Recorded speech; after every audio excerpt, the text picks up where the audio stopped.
হরি ওম। অখণ্ড মণ্ডলেশ্বর শ্রী শ্রী স্বামী স্বরূপানন্দ পরমহংস দেবের বিরচিত মন্দির কাব্যগ্রন্থের ৩৩৫ নম্বর কবিতাটি আবৃত্তি করছি। জগৎ বন্দা চিরনিন্দা জয়তু ভারত মাতা, বিশ্বভুবন যাহার চরণে সদা অবনত মাথা। রত্ন আকর অতল জলধি যাহার চরণ চুমি, জয়তু পুণ্যভূমি জয় মা জয়তু ভারত ভূমি। প্রপীড়িত কোটি মানবের শিশু যাহার বিমল কোলে, বিষাদ বেদনা দুঃখের যাতনা নিমেষে গিয়াছে ভুলে।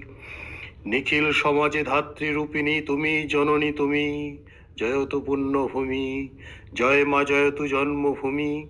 আসে না পরাণে অনুতাপ কণা লক্ষ যাতনা সহি, সদা হরষিত মুখ আমাদের সকল বেদনা বহি। নাহি ভয় ভীতি নাহি আশঙ্কা না গণি দিবস জামি, জয়তু পুণ্যভূমি জয় মা জয়তু ভারত ভূমি। জয় গুরু।